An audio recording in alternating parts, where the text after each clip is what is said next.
PSL খেলতে ঢাকা ছাড়লেন রিশাদ হোসেন। কোনো লক্ষ্য স্থির না করে টুর্নামেন্ট উপভোগ করতে চান টাইগার লেগ স্পিনার। লাহোর কালান্দার্সের কোচ রাসেল ডমিঙ্গোর সাথে কথা হয়েছে রিশাদের। মঙ্গলবার পাকিস্তান যাবেন লিটন দাস। বিশ্বমানের থার্মিক্স রড, সালাম স্টিল থার্মিক্স, দেশের একমাত্র থার্মিক্স রড।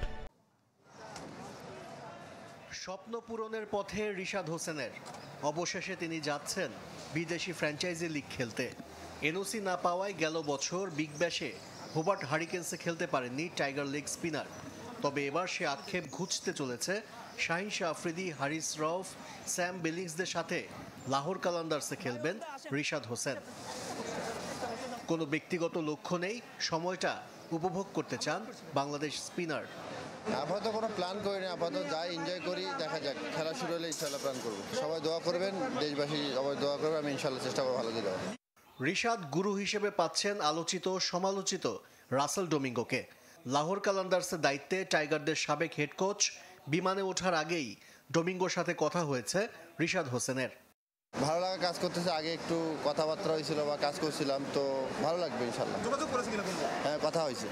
লিটন আর নাহিদ রানাকেও পিএসএল এ পাবেন রিশাদ, তবে প্রতিপক্ষের শিবিরে। আশরিক রুদ্র, চ্যানেল 24, ঢাকা।